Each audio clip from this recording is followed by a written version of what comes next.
Today we're working on a 2012 Ford F-150.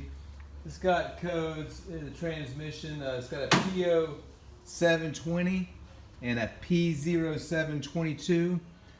Real common. Here's the part number that you'll need. It's called the lead frame. It's a wiring harness in the transmission. And then this connector right here that goes through the transmission housing that connects up to this wiring harness.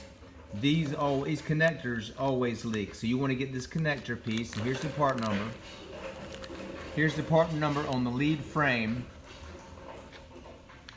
Here's a picture of the lead frame. This is where the connector goes in, right here, where it sticks through the housing, and that's where this connector fits on right here and clicks in. But this is basically, it's got your output shaft speed sensor on it.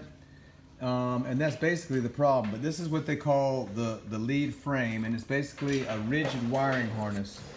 And it goes it goes in the transmission. You have to take the valve body off. This is what we're working on today. It's a F-150 2012. And here's the valve body.